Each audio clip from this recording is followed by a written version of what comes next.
चंदनपुर गांव की सुबह बाकी दुनिया से अलग थी। यहाँ लोगों की आंखें सूरज की रोशनी से बाद में और रामदीन के तबेले की हलचल से पहले खुलती थीं।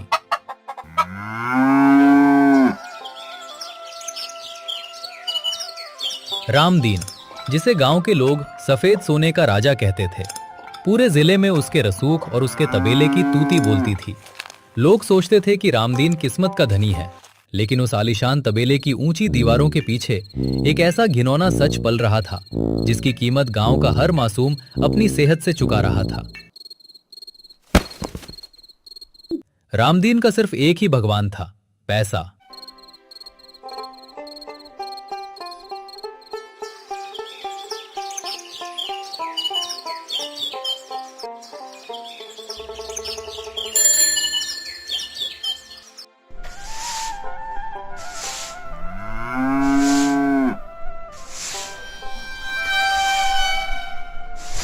अरे ओ शामू, सूरज आसमान में चढ़ गया और तेरी ये सुस्त झाड़ू अब तक खत्म नहीं हुई। हाथ फुर्ती से चला। अगर शहर जाने वाली दूध की गाड़ी 1 मिनट भी लेट हुई तो डेयरी वाले पैसे काट लेंगे और नुकसान मुझे बर्दाश्त नहीं है। जी मालिक, बस आखिरी बाल्टी बची है। मालिक, वो एक बात कहनी थी आपसे। अपनी जो लाडो गाय है ना, वो पिछले 2 दिनों से बहुत सुस्त बैठी है। कल शाम को उसने चारे को मुंह तक नहीं लगाया और दूध भी आधा लीटर ही दिया। मुझे लगता है उसे किसी बड़े डॉक्टर को दिखाना पड़ेगा। डॉक्टर? डॉक्टर को बुलाने के पैसे क्या तेरा बाप देगा? चारा नहीं खाया तो भूख ही मरे। मुझे उसकी बीमारी से कोई मतलब नहीं, मुझे सिर्फ दूध से मतलब है। अगर वो दूध कम देगी तो शहर का मेरा कोटा कैसे पूरा होगा? तू एक काम कर, वो जो अंदर वाले कमरे में अलमारी के पीछे नीले रंग का डिब्बा रखा है ना, उसमें से 2 बड़े चम्मच पाउडर निकाल और उसके चारे में जबरदस्ती मिला दे। लेकिन मालिक, वो तो जानवरों को नशा देने वाली और शरीर से जबरदस्ती दूध निचोड़ने वाली खतरनाक दवाई है ना। पिछले महीने सरकारी पशु डॉक्टर आए थे तो उन्होंने साफ मना किया था कि ये जहर है, इससे गायों के फेफड़े गल जाते हैं और वो तड़प कर मर सकती हैं। अबे ओए, तू इस तबेले का नौकर है या कोई बहुत बड़ा डॉक्टर? जितना कहा जाए उतना कर। इस तबेले में रहना है, अपनी बीमार माँ की दवाइयों के लिए मुझसे पगार लेनी है तो अपना ये छोटा सा दिमाग घर छोड़कर आया कर। जो मैं कहता हूं वो चुपचाप कर, वरना इस गांव में तुझे भीख भी नहीं मिलने दूंगा, समझा? जी मालिक, माफ कर दीजिए, जैसा आप कहीं वैसा ही होगा। कहते हैं लालच एक ऐसा दलदल है जिसमें इंसान जितना बाहर निकलने की कोशिश करता है उतना ही धंसता चला जाता है। लेकिन रामदीन तो उस दलदल में खुद मजे से तैर रहा था। शुद्ध दूध में पानी मिलाना तो उसके लिए बच्चों का खेल था। अब उसने विज्ञान का गलत इस्तेमाल करके मौत का सामान बनाना शुरू कर दिया था। सफेद यूरिया, डिटर्जेंट और सिंथेटिक ऑयल का ऐसा मिश्रण जो दिखने में असली दूध से भी ज्यादा गाढ़ा और सफेद लगे, लेकिन ये दूध नहीं, धीमी मौत थी। क्या गजब का हुनर है मेरे हाथों में। शहर की बड़ी बड़ी डेयरी के पढ़े लिखे अफसर भी इस दूध की सफेदी देखकर गच्चा खा जाते हैं। असली गाय तो दिन में 10 लीटर देगी, लेकिन मेरा ये दिमाग रोज का 500 लीटर नकली दूध खड़ा कर देता है। पैसे ही पैसे। गांव के गवार लोग सोचते हैं कि रामदीन उन्हें मलाईदार दूध पिला रहा है। उन्हें क्या पता कि वो अपनी ही कब्र खोद रहे हैं और मेरी तिजोरी भर रहे हैं।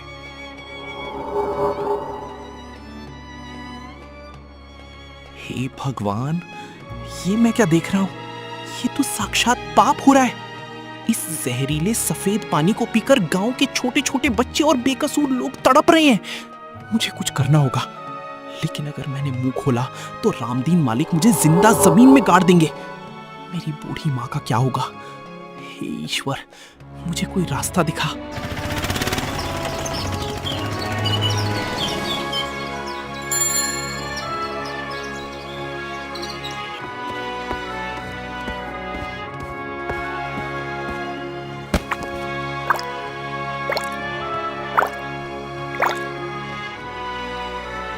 मुखिया जी, अब बहुत हो गया। अब हम चुप नहीं बैठेंगे। ये देखिए, रामदीन के तबेले का दूध। सुबह इसे उबालने रखा तो इसमें से रबर जलने जैसी बदबू आने लगी और ये पूरा हरा पड़ गया। और तो और, कल रात से मेरे घर के दोनों बच्चे पेट दर्द से तड़प रहे हैं। सरकारी अस्पताल के डॉक्टर ने कहा है कि बच्चों के पेट में कोई केमिकल गया है। काकी बिल्कुल सच कह रही हैं मुखिया जी।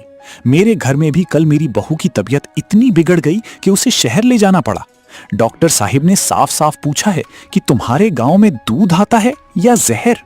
बात तो तुम सब बहुत बड़ी कह रहे हो। रामदीन इस गांव का सबसे रसूखदार आदमी है। बिना किसी ठोस सबूत के उस पर उंगली उठाना कानूनन गलत होगा। लेकिन अगर मामला पूरे गांव के बच्चों की जान का है तो मुखिया होने के नाते मैं अपनी आंखें बंद नहीं रख सकता। शामू, ओ शामू, जरा रुक तो बेटा, इधर आ। शामू बेटा, तुम बहुत भले लड़के हो। तुम्हारे दादा भी बड़े ईमानदार थे। मुझे एक बात सच सच पर, तबेले के अंदर क्या चल रहा है? रामदीन दूध में क्या मिलाता है? तुम तो दिन रात वहीं रहते हो, तुम्हारी नजरों से कुछ छुपा नहीं होगा। सच कहो बेटा, भगवान सब देख रहा है। वो मुखिया जी, मुझे कुछ नहीं पता। मैं तो बस गायों को नहलाता हूँ और गोबर उठाता हूँ। मालिक जो दूध की थैलियां मुझे देते हैं मैं गांव में बांट देता हूँ। मुझे माफ कीजिए मुखिया जी, मुझे घर जाना है। मेरी माँ अकेली है। देखा मुखिया जी, चोर की दाढ़ी में तिनका। शामू का चेहरा देखा आपने? कैसे सफेद पड़ गया था, जैसे उसने कोई भूत देख लिया हो। वो लड़का सब जानता है, लेकिन रामदीन के डर से मुंह नहीं खोल रहा।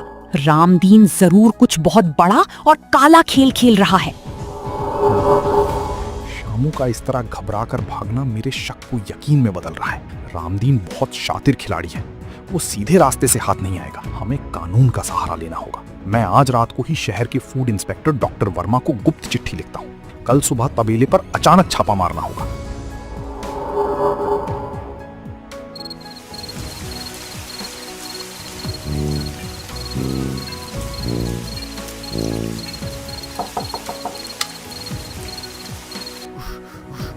रामदीन भाई, गजब हो गया। बहुत बड़ी आफत आ रही है। आपकी लंका में आग लगाने की तैयारी हो चुकी है। अबे ओए, जबान संभाल के बोल। रामदीन की लंका को फूंकने वाला कोई पैदा नहीं हुआ इस जिले में। क्या बात है? साफ साफ बोल। रामदीन भाई, आज शाम को मुखिया जी और काकी ने चौराहे पर आपके खिलाफ पंचायत जोड़ी थी। पूरा गांव आपके दूध को जहर कह रहा है। और सबसे बड़ी खबर यह है कि मुखिया जी ने शहर के सबसे कड़क फूड इंस्पेक्टर डॉक्टर वर्मा को बुला लिया है। वो कल सुबह पूरी टीम और पुलिस फोर्स के साथ आपके तबेले को सील करने आ रहे हैं। क्या? फूड इंस्पेक्टर डॉक्टर वर्मा, वो ईमानदार अफसर, उस बूढ़े मुखिया की इतनी मजाल कि मेरे साम्राज्य पर हाथ डाले। अगर सरकारी बाबुओं ने मेरे गुप्त कमरे के केमिकल देख लिए तो मुझे सीधे जेल की चक्की पीसनी पड़ेगी। मेरी बरसों की कमाई मिट्टी में मिल जाएगी।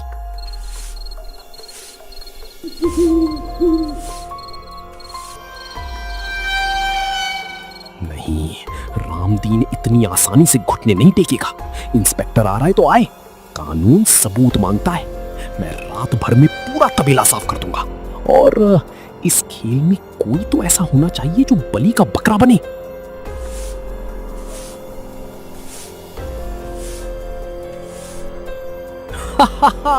शामू, हाँ शामू, उस गरीब के सिर पर सारा ठीकरा फोड़ दूंगा। दुनिया सोचेगी कि मालिक की साख खराब करने के लिए नौकर ही मिलावट का धंधा चला रहा था।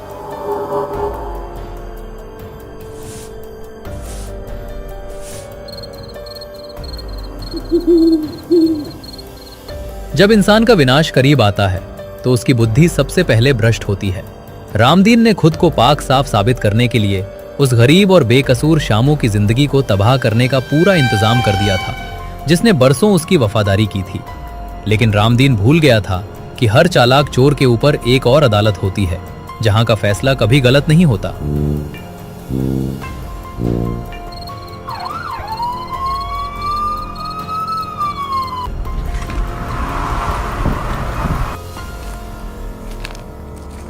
अरे, डॉक्टर वर्मा साहब और साथ में पुलिस। मुखिया जी, सुबह सुबह इतनी बड़ी फौज लेकर मेरे गरीब खाने पर कैसे आना हुआ? कोई सेवा का मौका तो देते।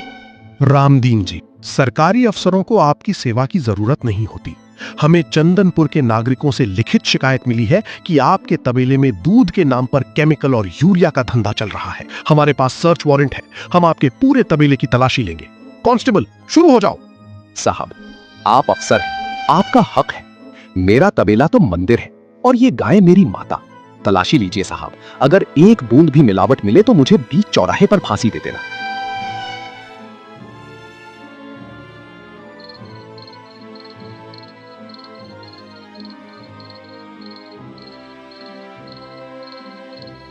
सर, गोदाम और दूध की टंकियों में कुछ नहीं मिला। सारा दूध बिल्कुल साफ और सामान्य लग रहा है।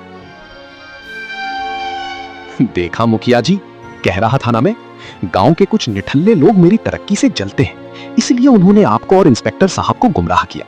मेरी इज्जत मिट्टी में मिला दी आप लोगों ने।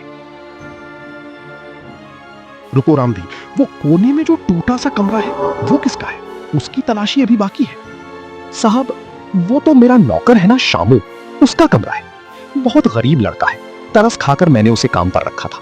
वैसे तो वो बहुत सीधा बनता है साहब, लेकिन पिछले कुछ दिनों से मुझे उस पर शक था। वो रात बिरात शहर के कुछ संदिग्ध लड़कों से मिलता था। मुझे लगता है कि मेरी पीठ पीछे इसने। कांस्टेबल, उस कमरे का दरवाजा तोड़ो और अंदर देखो।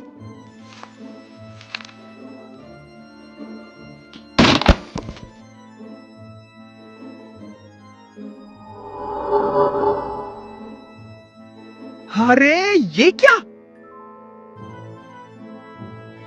अरे निगोड़े शामू, तू इतना बड़ा पापी निकला। तू हमारे बच्चों को ये जहर पिला रहा था। शर्म नहीं आई तुझे?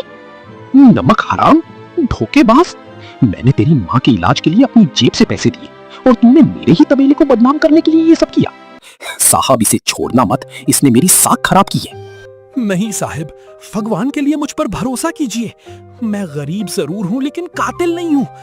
ये बोतलें, ये जहर मेरा नहीं है। मुझे नहीं पता ये यहाँ कैसे आया।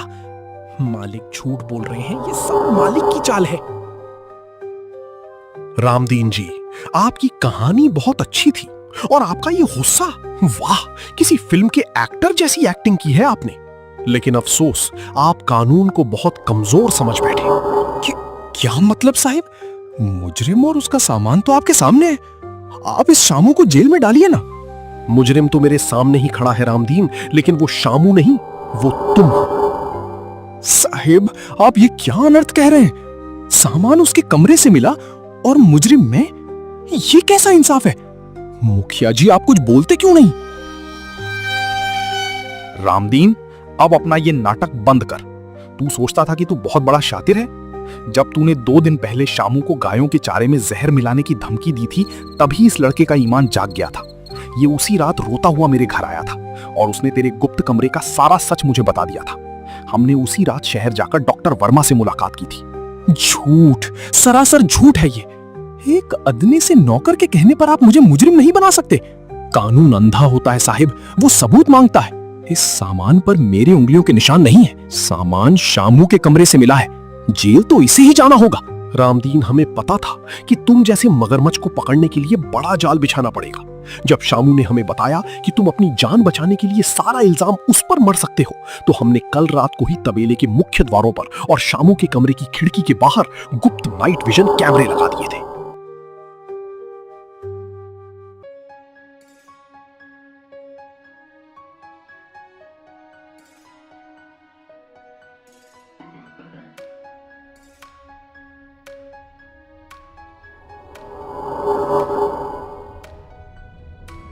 अरे थू है तेरी दौलत पर रामदीन। तूने सिर्फ हमारे बच्चों को जहर नहीं पिलाया, बल्कि इस मासूम और वफादार लड़के की जिंदगी भी उजाड़ना चाहा। साहिब, इसे कड़ी से कड़ी सजा मिलनी चाहिए।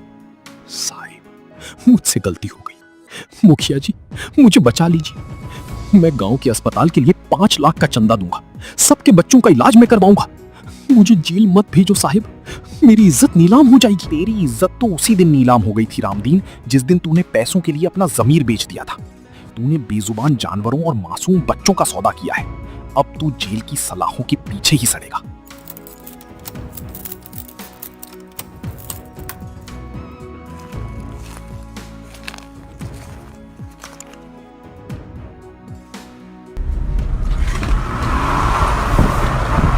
शामू, अगर आज देश का हर नागरिक तुम्हारी तरह निडर और ईमानदार बन जाए तो रामदीन जैसे अपराधी कभी पनप नहीं पाएंगे। तुमने बहुत बड़ा काम किया है। हाँ बेटा शामू, रामदीन का ये तबेला और उसकी संपत्ति तो अब सरकार जब्त करेगी, लेकिन मैं पूरी पंचायत की तरफ से अदालत में अर्जी लगाऊंगा कि इस तबेले को चलाने और इन गायों की सेवा करने का हक सिर्फ और सिर्फ तुम्हें मिलना चाहिए, क्योंकि तुम्हारी जैसी साफ नीयत ही इस तबेले को फिर से पवित्र कर सकती है। मुखिया जी, काकी, आप सबका ये एहसान मैं जिंदगी भर नहीं भूलूंगा। मैं आज इस पूरे गांव के सामने कसम खाता हूं कि इस तबेले से अब सिर्फ और सिर्फ शुद्ध अमृत जैसा दूध ही बाहर जाएगा। बेईमानी के रास्ते पर चलकर भले ही इंसान सोने के महल बना ले, लेकिन जो चैन और इज्जत ईमानदारी की सूखी रोटी में है, वो कहीं नहीं है। चंदनपुर गांव की सुबह आज भी वैसी ही होती है, लेकिन अब वहां किसी जहर का खौफ नहीं, बल्कि ईमानदारी की महक है। रामदीन ने सोचा था कि वो अपने पैसे और चालाकी के दम पर कानून को अपनी जेब में रखेगा और एक गरीब को फंसा देगा, लेकिन वो भूल गया था कि ऊपर वाले की लाठी में आवाज नहीं होती, पर जब वो पड़ती है तो उसका कोई इलाज नहीं होता।